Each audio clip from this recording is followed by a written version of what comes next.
اهلا كاملين، مرحبا بكم معايا هاد النهار. الوصفه ديال اليوم كتهم الصغار والكبار، النساء رجال. مرحبا بكم معايا اليوم في القناه.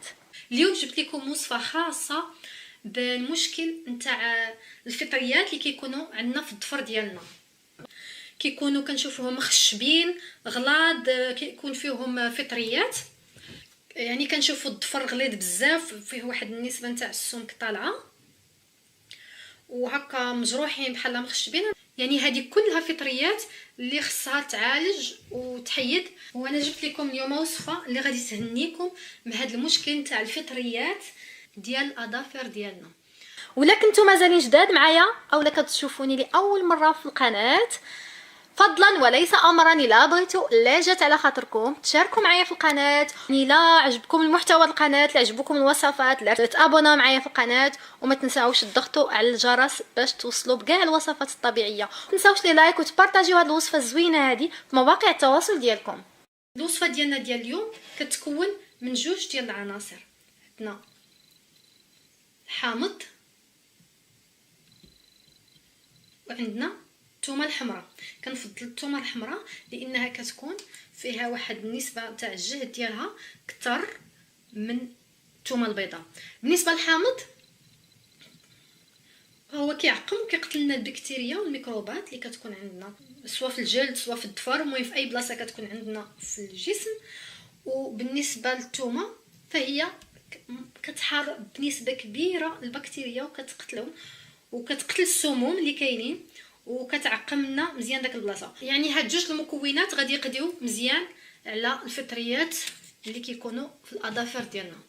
انا ما عنديش هذا المشكل، ولكن غادي نوريكم طريقه الاستعمال. نعتبروا ان هذا هو الضفر المريض واخا ما مريضش، المهم كيكون فيه واحد السمك هكا، كيكون الضفر غليظ، يعني ضروري غنشدو هكا بلين بحال هكا ولا مبرد، غادي يتحك من جميع الجوانب وحتى هذيك البلاصه اللي كتكون هنايا غليظه من هنا خصها تحك بهذه الطريقه هكا كلها هكا وهكا. تبعوا معايا مزيان، يعني حتى كنشوفوا الضفر ديالنا رجع رقيق، باش هادشي كيتحيد كاع داك الزياده اللي كتكون في الضفر عندنا.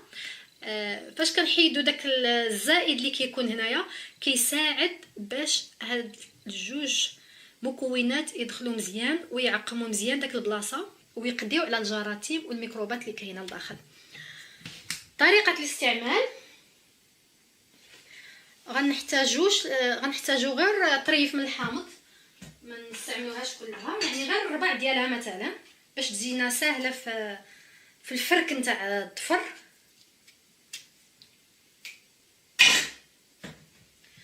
غادي ناخذ غير هاد النسبه بحال هكا ونحكو مزيان الضفر ديالنا بهذه الطريقه.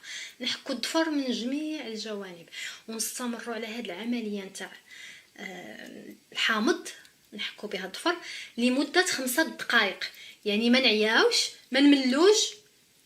خص هاد العمليه نحكو بها مزيان، نقدروا نحسوا بان الحامض كياكل الداخل، لاننا نكونوا حيدنا داك الزائد اللي عندنا هنا في الضفر. ماشي مشكل، استمروا على هاد العمليه هذه يتحك مزيان لمده 5 دقائق، ما نتوقفوش عليها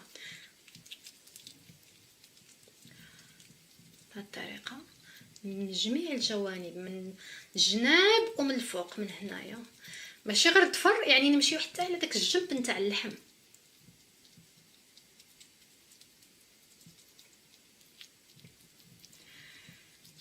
بهذه الطريقه. لان هذاك الضفر اللي كيكون كله مخشب ومريض كله راه غادي يتحيد. يعني باش كنقول لكم حتى في الجنب تاع اللحم باش داك التعقيم يدوز حتى هذيك اللي عاد غادي يطلع. من بعد ما تسالي 5 دقائق غادي ناخذوا الثومه الحمراء، غادي ناخذوا منها غير حبه واحده، غادي ناخذوا حبه الثوم بحال هكا على هذا الشكل، وباش داك الماء ديالها يطلق غادي نديروها بحال هكا بالموس، بحال نحلوها شويه ونشدوا داك الراس نتاع الثومه ونبقاو هكا نحكو في الضفر على هذا الشكل، ونحكوه حتى هو من جميع الجوانب واخا نوصلوا للحم. هانتي راه الا لاحظتوا راني كنوصل اللحم تاع اللي دايره بالضفر. نفركو مزيان الضفر كامل والجناب نتاع الضفر حتى هو. هاد العمليه حتى هي نتاع الثومه نستمروا عليها لمده 5 دقائق حتى هي. كيف قلت لكم ديروا عمليه الفرك بالحامض لمده 5 دقائق وبالثومه، ونحلوها شي شويه كيف وريتكم بالموس، ونحكوها حتى هي لمده 5 دقائق. ونحاولوا ما نغسلوش الضفر ديالنا في البلاصه اللي انا عارفه غادي تقولوا الريحه نتاع الثومه اولا شي حاجه. نحاولوا نخليو داك الماده في الضفر معليش واخا حتى لساعه، ولا يعني حاولوا تصبروا شي شويه ماشي مشكل، حاولوا توصلوها للساعه وداك الشيء عندكم في داك الضفر اللي فيه المشكل باش كيستافد مزيان بهاد جوج مكونات. ومن بعد يمكن لكم تغسلوا الضفر ديالكم عادي، ولكن يتنشف مزيان، ما يبقاش فيه شويه د الماء، يعني يتنشف بواحد الطريقه مزيانه، لان داك الماء هو اللي كيساعد في داك الفطريات تكون وتكاثر.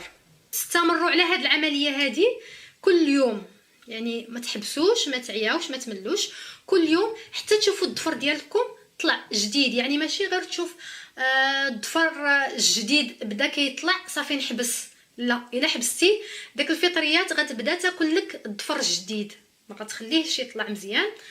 يعني خاصك تبقاو على هاد العمليه كل يوم ما تملوش حتى يتحيد مزيان داك الضفر المريض ويطلع واحد جديد. واستمروا على هاد العمليه تشوفوا متاكدين ان داك الفطريات ما بقاوش وتحيدوا نهائيا. كنتمنى الوصفه ديال اليوم تفيدكم بزاف، وما تنساوش تبارطاجيو الفيديو باش الفائده تعم على الجميع وكل شيء يستافد من هاد الوصفه هذه. وما تنساونيش باللايكات ديالكم وبالتعليقات، ونتلاقاو ان شاء الله في وصفه اخرى طبيعيه ومجربه.